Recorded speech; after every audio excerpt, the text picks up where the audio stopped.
A black teen girl sits quietly in the pilot's lounge, her eyes full of wonder, her ID badge proudly pinned to her chest. But a white pilot storms in, screams at her to get out, and calls security, accusing her of being a threat. What no one knows? That girl is the daughter of one of the most powerful men in American aviation, and when he arrives, the entire airport learns what real authority looks like. The low roar of jet engines echoed through the glass walls of JFK International Airport. Outside, planes crawled across sunlit runways, while ground crews bustled like clockwork. Inside, the pilot's lounge was silent. Cool leather chairs, glass coffee tables, and the soft hum of a TV documentary tracing the evolution of flight. 16-year-old Nia Walker sat upright, her hands resting on a sketchbook filled with cockpit layouts and jet schematics. The future aviator's badge clipped to her navy blazer caught the overhead light every time she shifted. Her heart was racing, but it wasn't fear. It was awe. She was finally here. She glanced at the time. Miss Carter from HR had walked her in 20 minutes ago, told her to wait while she handled an urgent task. Nia hadn't moved since. She was told to stay here. She followed every rule. The door to the lounge hissed open with a sharp slide. Nia looked up. Captain Susan Whitaker stepped in with the confidence of someone who'd logged 1,000 landings. White, mid-50s, 4 gold stripes on her shoulders. She moved like turbulence in human form. Her eyes locked onto Nia instantly. "You!" she barked.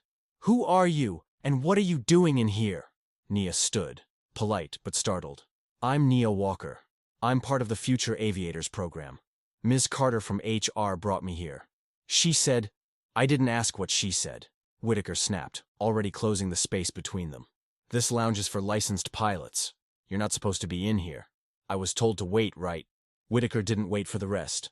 She reached forward and ripped the badge from Nia's chest, the plastic strap snapping with a crack that made Nia flinch.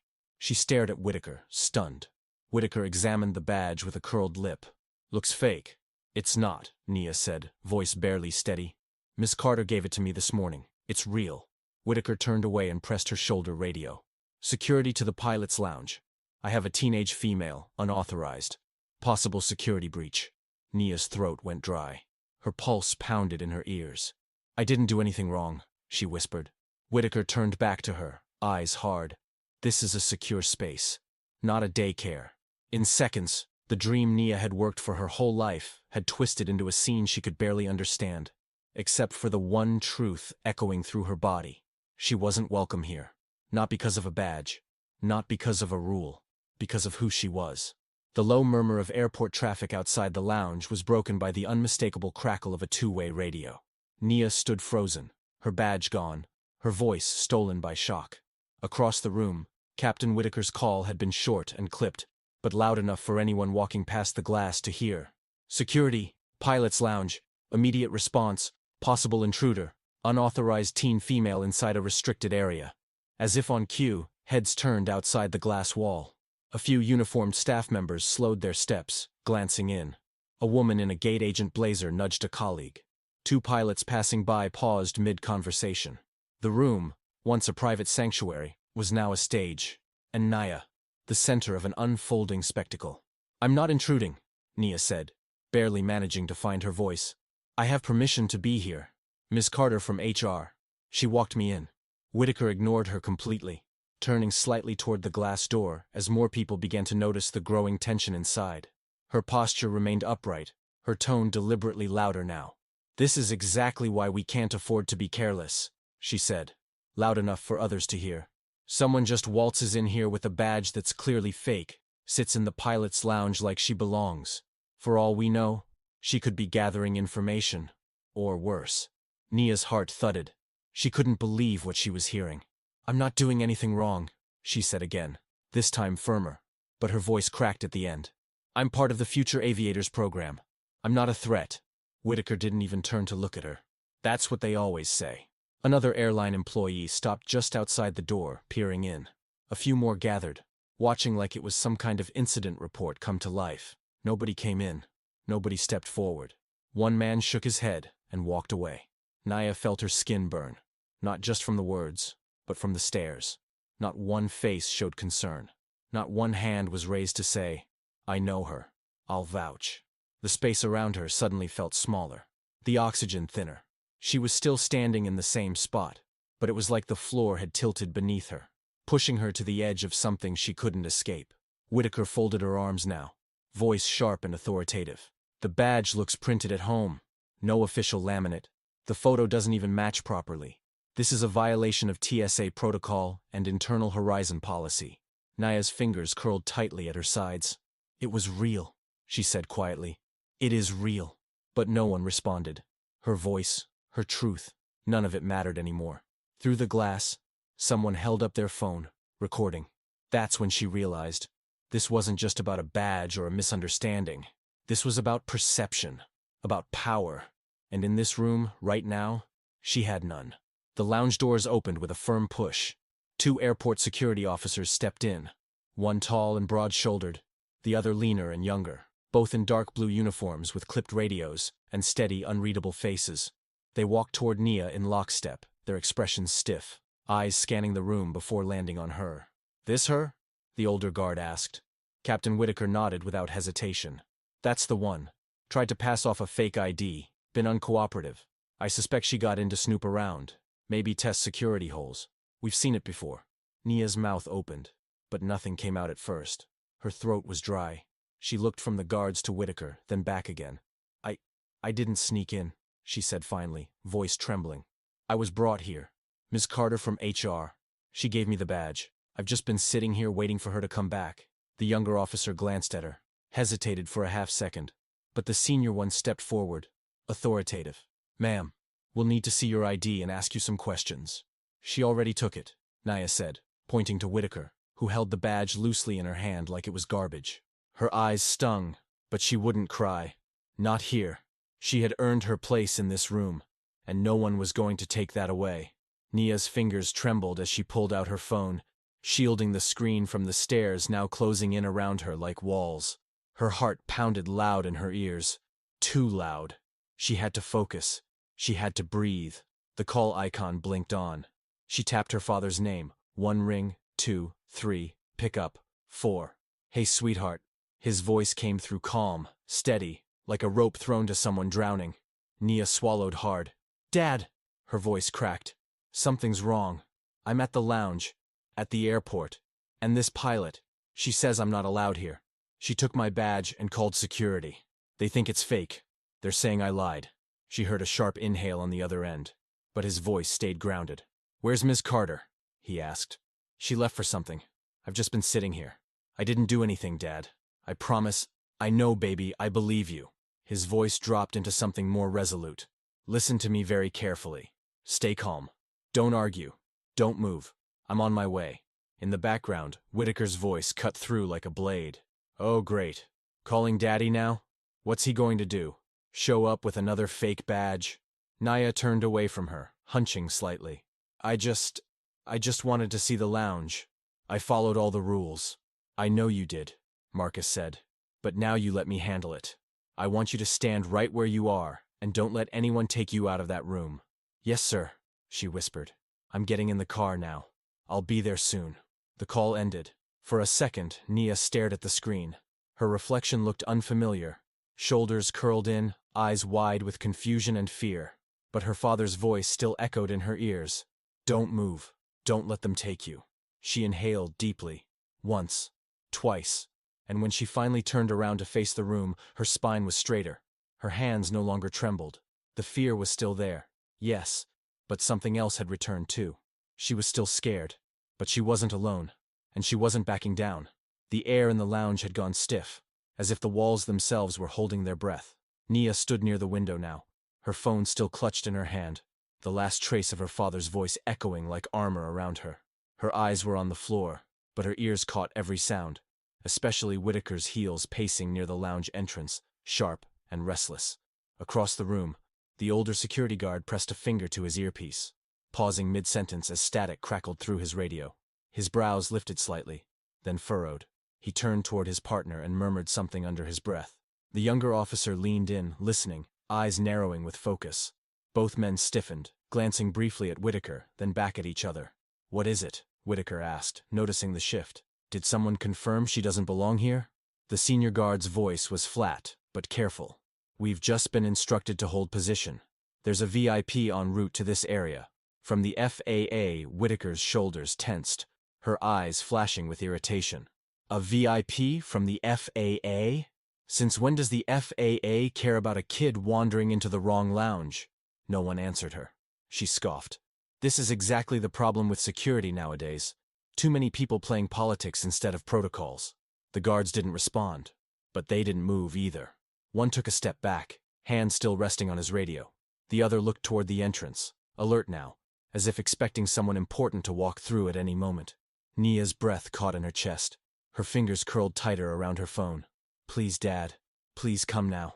The air shifted again. Softer this time, but sharper, like the pressure in a cabin before descent. Outside the lounge, a gate agent stood straighter. A few more people stopped walking and looked toward the corridor. Something was happening. Something, or someone, was coming. The sound of firm, fast-approaching footsteps echoed down the polished hallway. The lounge fell silent. Even the low hum of the TV faded into the background as every head turned toward the entrance. The doors parted, this time not with a hiss, but with the weight of authority. Marcus Walker stepped into the room. Tall, composed, dark suit pressed to perfection, FAA badge gleaming on his chest. His presence hit the air like a jolt of voltage, unspoken but unmistakable power. Flanking him were two FAA officers, both in formal attire, their expressions unreadable. He didn't glance around. He didn't ask for anyone. He walked straight to his daughter. Nia looked up, her chest tightening with 1,000 unshed emotions. Dad. Marcus placed a steady hand on her shoulder and gave the smallest, most important nod. Are you okay? She nodded quickly, lips trembling. I didn't do anything wrong. I know. He turned then, slowly, to face the room. And when his gaze landed on Captain Whitaker, everything shifted. The smugness drained from her face like ink from paper. Her posture, once stiff with confidence, softened involuntarily. Marcus's voice was calm, controlled, icy. What happened here, Captain? Whitaker opened her mouth, but the words caught. I didn't realize who she was. She was in the pilot's lounge unattended. I was only following protocol. Marcus didn't blink. You didn't realize who she was? She hesitated. Well, I didn't know she was... Let me stop you right there, he said flatly. Would it have made a difference? The question hung in the air like thunder. No one moved. Whitaker's lips parted slightly, but no answer came. That was the moment the room shifted. Everyone felt it. The imbalance of power, the one Whitaker had clung to so tightly, had cracked. And now, it was crumbling under the weight of a father's authority and a professional's precision. Nia didn't need to speak anymore. Her presence was no longer questioned. But Captain Whitaker's? Now that was. One of the FAA officials stepped forward, carrying a sleek black tablet already connected to the lounge's wall-mounted screen. He didn't say much, just a quick glance at Marcus, who gave a subtle nod. The screen blinked to life. The footage began to play. No narration, no explanation needed. There, in grainy but undeniable clarity, was Nia, entering the pilot's lounge, escorted by Ms. Carter from HR. They exchanged a few words. Ms. Carter handed Nia a badge, pointed toward a specific seat, and left with purpose.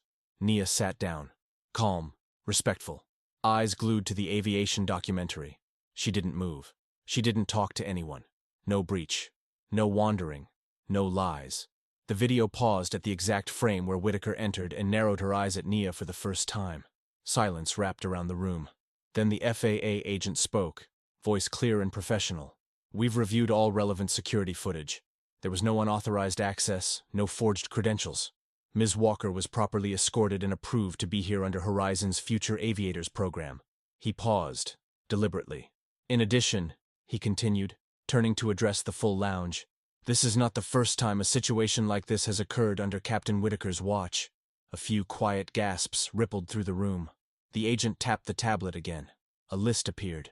3 formal complaints, all filed within the past 4 years. Each one citing Whitaker for bias, inappropriate profiling, and false escalation, always involving young people of color, employees, or visitors. Murmurs broke out, soft at first. Colleagues exchanged looks. Some shifted uncomfortably in their seats. Others stared at Whitaker with clear disbelief, like they were seeing her for the first time. Whitaker didn't speak, didn't blink. Her arms hung by her sides now, badge still clipped neatly to her chest like armor that no longer protected her. Nia stood quietly beside her father, no longer trembling, no longer folding into herself. She watched it all unfold, not with glee, but with clarity. They had seen her, and now, finally, they saw the truth. Captain Whitaker's presence had once dominated this room, but now, it barely held its shape. The room was stone silent, no footsteps, no whispers, just the quiet hum of consequence sinking in. Marcus Walker turned to face Captain Whitaker fully now, the weight of leadership behind every word he was about to speak. "Effective immediately," he said, voice firm and unshakable. "Captain Susan Whitaker is suspended from all flight duties pending a full investigation." Whitaker's head jerked up, eyes wide. "Mr. Walker, sir, this is completely unnecessary. I was only acting out of caution. Aviation safety is—" "You made a call based not on safety," Marcus interrupted, "but on personal bias. You escalated without verification, humiliated a child, and jeopardized not only her dignity, but the integrity of this entire airline's program." He turned toward the two airport security officers still stationed near the door. "Her access is to be revoked immediately. Badge deactivated. Escort her out of this facility." The younger officer blinked, as if confirming what he heard. Then he stepped forward, with the senior guard flanking the other side. Whitaker's breath caught. "You're doing this here? In front of everyone?" She looked around for support. One sympathetic glance, one nod from a colleague, but there was nothing. Just distant stares, some uncomfortable, some indifferent, others quietly satisfied. No one stood for her. No one defended her. The same people who had nodded along when she accused Nia now looked away.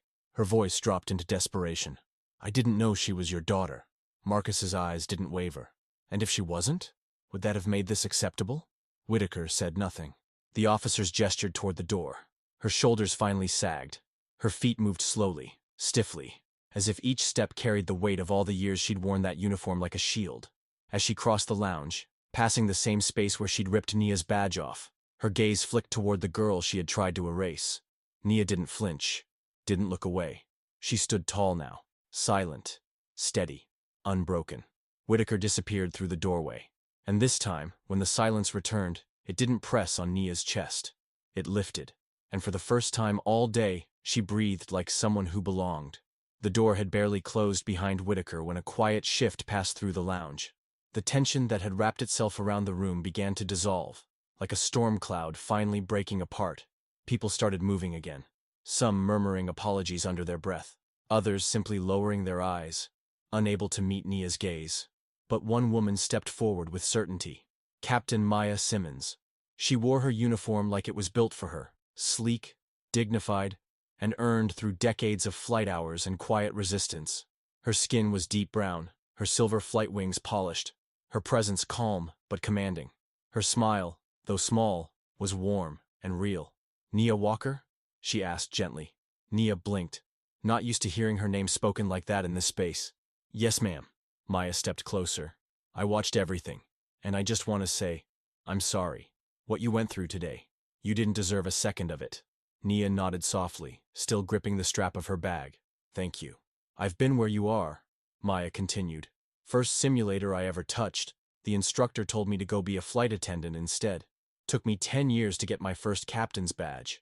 You stood your ground today. That means something." Nia's eyes began to sting, not from humiliation this time, but from recognition, real recognition.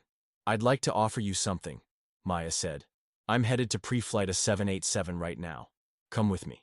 I want to show you where I think you'll be sitting in a few years." Nia's lips parted, stunned. "You mean the actual cockpit?" Maya smiled. "Where else?"